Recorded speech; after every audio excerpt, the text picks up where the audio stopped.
We're live in the coldest room ever. This room it feels colder than outside. And in the summer, it is ridiculous. But there you go. That's why I'm wearing a hoodie. Hopefully this walking pad is going to survive because I think I need to oil it. Anyway, let's crack on. As you can see from the title, we are going to do workout terms you must know. Really just the basic jargon that you need to understand.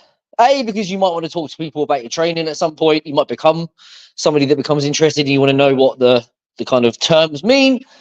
But even yesterday, it was quite cool. Been training my stepson for like 2 weeks now. We're going into our second week. I think we've done like 5 sessions.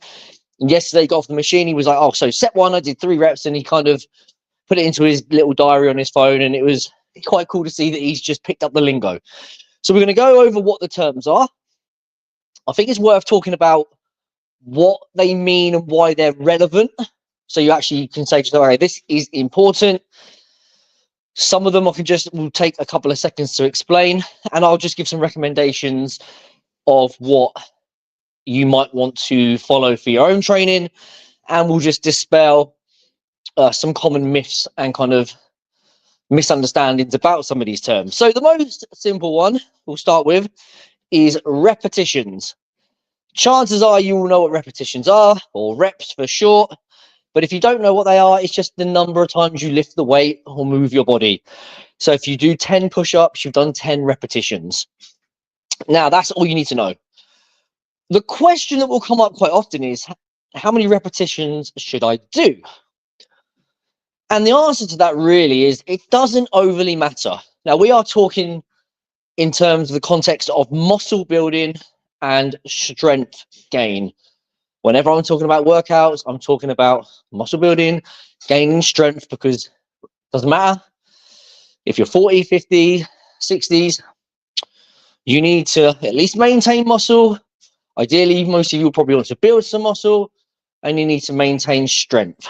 We're not talking about using the weight training for calorie burning or cardio or fitness benefits or anything like that. Mobility. We're focusing on kind of what can we do in the gym to improve our strength, our muscle, so we can look and feel better. Repetition wise, you will gain muscle across all repetition ranges. So there was a time when everyone thought, I remember being taught this at university, the kind of spectrum where it changed from kind of being strength into kind of hypertrophy, muscle building, into kind of endurance. So that's great, because if you think to yourself, okay, it doesn't matter what rep range I use, you can just choose one that you prefer. I prefer reps of anywhere from kind of 3 to 6. Some people prefer 8 to 12. Some crazy buggers prefer 15 and above. The only thing I will say is that the lower the reps go, the heavier the weight will be. And if you're going to lift heavy weights in the low reps, the chance of a slight deviation in your technique or just a bad rep hurting yourself definitely goes up. So if you are a complete beginner, I probably would not recommend going below 8 for now. On the flip side, any repetitions where you start to get over 12, over 15, certainly over 20 will hurt. And if you said to me, Phil, what hurts more? A set of 3 or 5 or a set of 20? I'd say 20. And that is why I hate doing them. They are extremely painful. And if you haven't got the mental strength to get through the pain, because often the pain will kick in sooner than you get kind of to the point where the set is challenging, which we'll come back to in a minute. So choose your repetitions wisely, but ultimately, so long as you are challenging yourself and you are progressively getting stronger, again, we'll come back to that in a minute as well, you will improve. So no need to choose 5 reps because you think it's the way to do it. No need to do high reps because you think that is going to tone you up. So typically anywhere from 5 to 30 is what's recommended. But keep in mind what I just said about how it feels to do these different rep ranges. Term number 2 is your sets. I have to pronounce that because it sounds like I'm saying sex sometimes. And that is just how many times you repeat an exercise. So if I say to you, drop down, give me 10 push-ups, that is your first set. If I say, I want you to do it again, that is set number 2. If I say a third time, fourth time, and so on, you get the gist. So your basic workout plan will say something like exercise A, push-ups. 3 sets of, and typically with a rep range, you will get a rep range. You will get 10 to 12 or 6 to 10, for example. Because if you just say 10, it's very hard to actually ever pick a weight where you know exactly how to hit 10. So that's your sets. How many should you do? This is one that is ultimately quite hard to give any clear-cut advice on, because it will come down to so many variables. How many times you're going to train the muscle? How hard are you going to train it? How close to failure are you? How much of a beginner? Are you intermediate? Are you advanced? But typically, if you're watching this and you are just starting your muscle building journey now, or you're relatively new, under 6 months, you probably don't need to do more than 1 or 2 sets per muscle in any given session. So if we stick to the example of the chest, and you've done 1 set of push-ups, you probably don't need to do another 2 sets of push-ups and then the bench press and then the pec fly. This is a mistake I made when I first started training. But again, like I said, giving recommendations out for sets is quite challenging, which is why I don't like it when people post videos on social media of their own training, and they might show a bench press and then a pec fly and then some push-ups and then some dips, and then they'll put above the exercise 3 to 4 sets of 10 to 12, because most of you don't need to do that much. So that's something you can play around with. I will come back to how you can know whether or not you're doing too much in a minute. So that's repetitions, that is sets. Those are the most common ones, and obviously exercise selection is pretty obvious. From there, another term that you'll probably hear thrown about is progressive overload. That is essentially the principle that over time, and it might not happen every single session, but over time you are progressively challenging yourself to do more. That could be applied to any kind of exercise, really. But in terms of muscle building, personally, I think of it as, have I done more repetitions? So if last week I did 10 push-ups and this week I did 12, I've ticked the box to progressive overload. Or if it's the bench press, if last week I did 10 reps with just the bar, and then the following week I do 10 reps with the bar plus maybe a kilo each side, that is progressive overload. Some people will say progressive overload is better form, more control, more range of motion. I see them as that is a form of progression, but to me, it's not really something I track, because I feel like your technique is something that you will, at some point in the future, should be pretty standardized. Same as your range of motion. Not maybe in the first few weeks when you're getting a feel for it. For example, training my stepson, some of his repetitions are better than others. It's funny, he'll do like 2 or 3 really good ones, and then he'll do one that's not as good because he loses concentration. So that, yes, we are working on progressively making his form better, but at some point that should be pretty constant, pretty consistent. And that at that point, I'm really only concerned about strength in terms of repetitions and weight. So that's another term. Another one that's really popular at the moment is failure, or reps in reserve.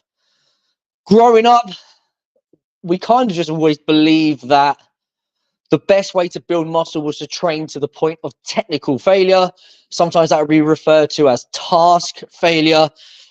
It's really the point where you can no longer do any repetitions without the form changing. So if you've gone from doing bicep curls with good form, and then the last few you're hoisting it with your body weight, you've technically gone past failure because the muscle is needing some kind of help to carry on. And in the past, I believed, many of us believed that it was good to go to failure, and even sometimes past failure, where you'd have a friend or a training partner help you do extra reps. Now, that's how it was always done. And then more recently, probably in the last couple of years or so, people started to refer to reps in reserve.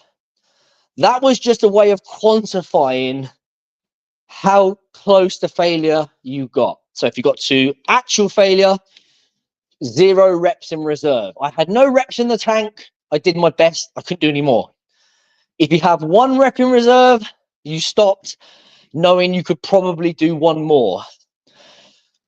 Where do you go? Well, we had some studies done. We had a new study kind of published literally at the end of last year. I've talked about it a load, where they tested 1 set, full body. This is the study I keep talking about, which is the 2 half-an-hour sessions per week.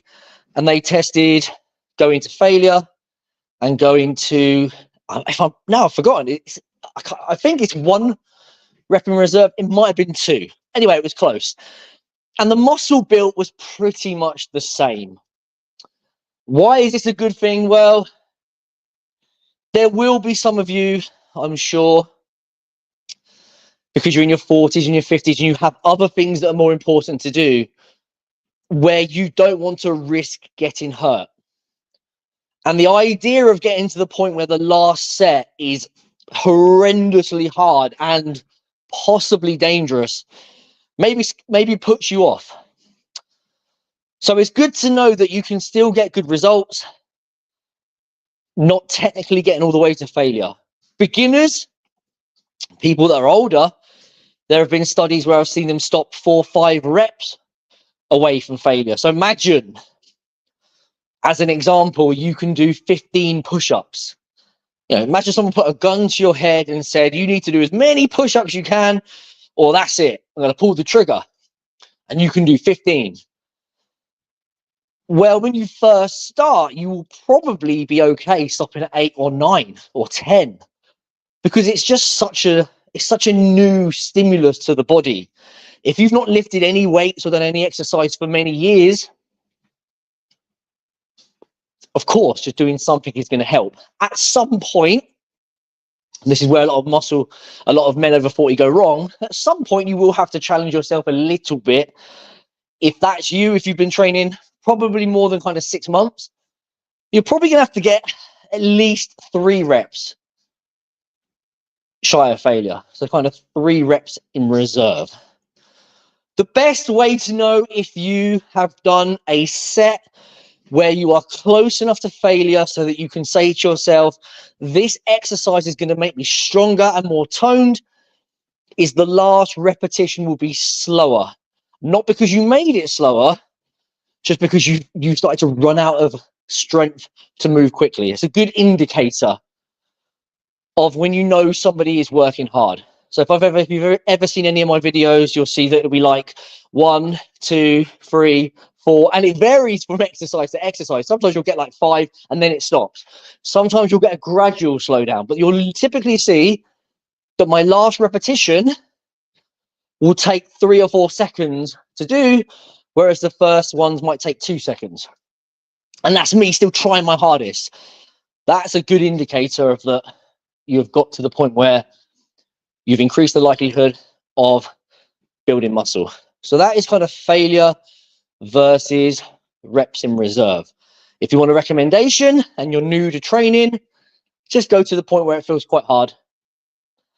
At some point, you will have to go to failure. Why? Well, if I say to you, if you came into my coaching program and I said to you, Dave, I would like you to stop 3 reps before you fail, and you don't know what it feels like to fail, then you can't do it. And we've got some research where it shows that a lot of people stop long before they have to, or they select the weight is too light. And having done personal training in the gym for many years, this is very common. You'll get somebody that gets to like the 8th rep, 9th rep, and they'll just stop. And they'll say, I thought you wanted me to do 10, or it started to hurt. And I'll say, it wasn't anywhere near where we need to go, especially if I've been training them for 3, 6+ months. Reps in reserve, failure. The next term you will see thrown about a lot is volume. Again, not really one you have to overly worry about, but it's, you know, what I was talking about sets, I said that you would only have to do 1 or 2. Volume is essentially how many challenging working sets does a muscle do over the course of the week.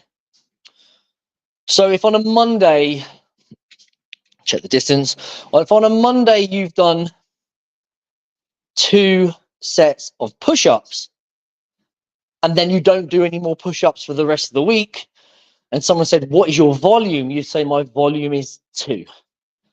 If you did those push-ups on Monday for 2, Wednesday for 2, and Friday for 2, your volume would be 6.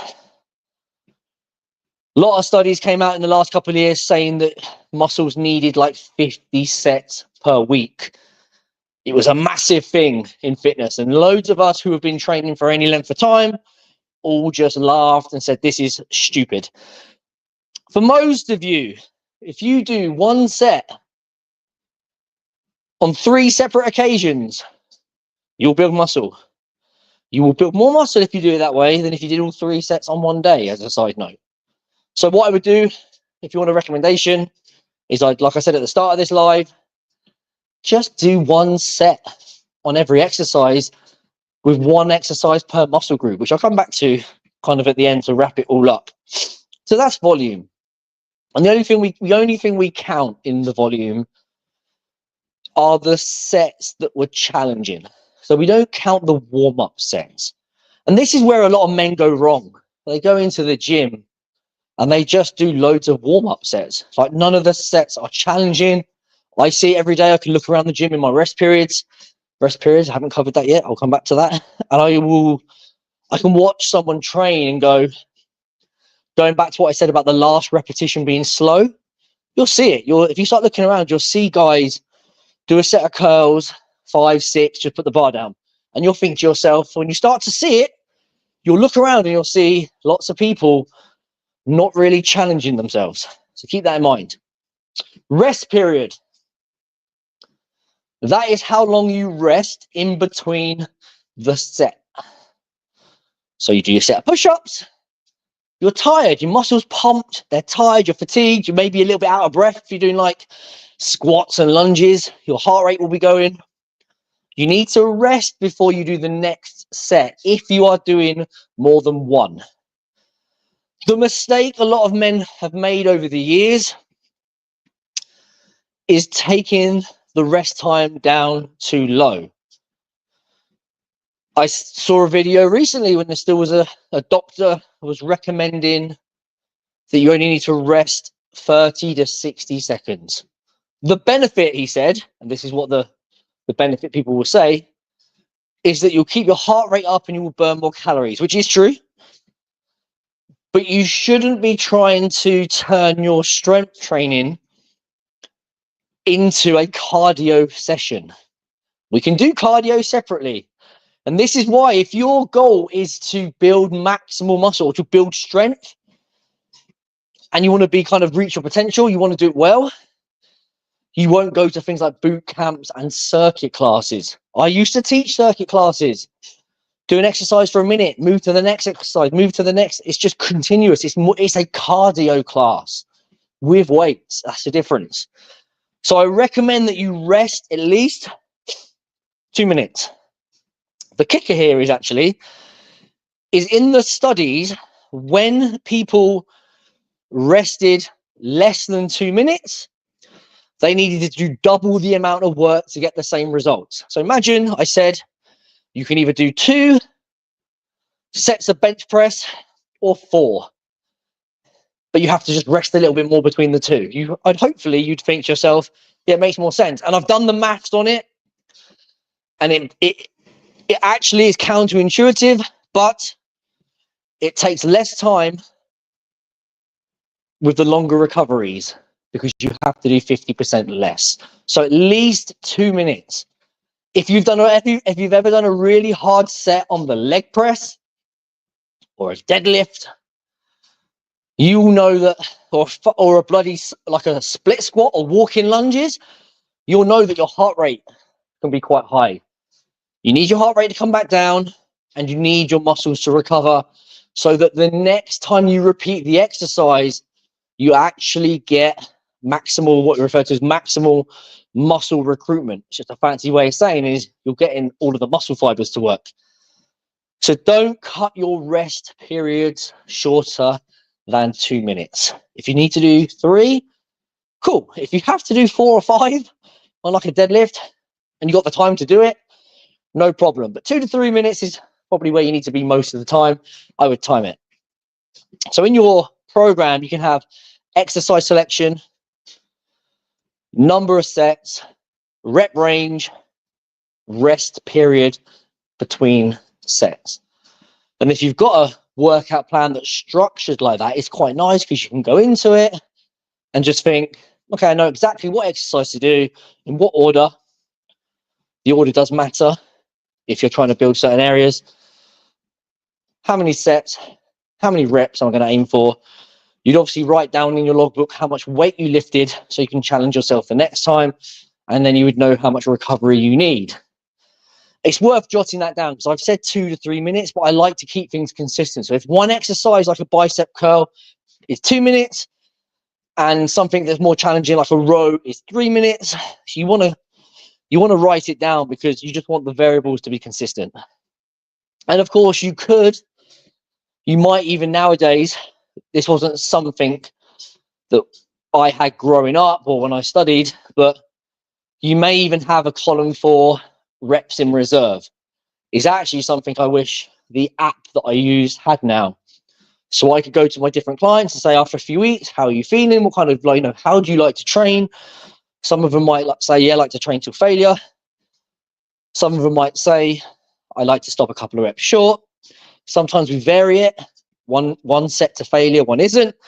So you could have that in your training plan as well. Again, it really is just about structure and consistency. And those are really the terms that cover most of it. If you know those terms, what you can do is you can build your training plan. You can have the data there. You can have the steps or the boxes to tick. You can go into the gym, open your app or open a logbook, write on your phone like I do, and you can have it all laid out, know what to do. You'll be more efficient. You will be less likely to just add random stuff in, especially if you've been given a plan by a coach. You might look at it and think, I can do more than that today, but you want to, stick to it. And then you can log it all, keep the variables very consistent. In January, it might be hard to keep the exercise order the same. If you go when it's busy, it's just the way it is. By February, probably be okay. And then the next time you go into the gym, whether you've got like a spreadsheet or a logbook, you can just have a quick look. Say, right, last week I did this many sets with this many reps with this weight. Can I beat it? You might make a note, say, like we made a note on my stepson's plan yesterday, where we went up a little bit with the weight, and a few of the reps were a bit wobbly, a bit not great. So all we've done is just made a note, essentially, to not try to do more weight next time. In fact, we could go lower if we need to, but just to work on the form. Again, that's perfectly acceptable when you first start. And I think that kind of covers all of the terms, all of the misconceptions, and several actual mistakes that men make. Of course, you might be thinking to yourself, yeah, that makes sense, but I haven't really got time to sit and work it all out. How can I get a workout plan and just go into the gym, follow it, and get on with my life? Well, that is one of the reasons why a lot of executives come into my coaching program. They don't really want to sit and work all this out. They just want to open up the app, go into the gym or go into the garage, go into the garden, whatever they're doing, and get on with their workouts, follow it, let me adjust it if it needs to be adjusted, and then get on with the rest of their life. And the same can be said with the supplements, the cardio, the steps, and of course, the big important one, the nutrition. So if you would like a fully custom tailored approach to all of your workouts and your diet, so you know exactly what to do, you can be confident you'll get your results, because of course I will be overseeing the results and making changes when needed. And you'd like to be part of a community of other busy, successful 40 plus executives who are changing their lives through fitness and diet, then send me a message with the word workout. We'll have a chat, see if I can help you, and we'll go from there. Hopefully that's helpful. Learn these terms, get to know them, understand why they're important, and importantly, understand how to judge whether or not you are doing things right. And you will get results in less time, you get them faster, and you will get them in a way that is safer for somebody in their 40s, 50s, or 60s. Enjoy the rest of your day, enjoy your weekend. I will be back on Monday. See you later.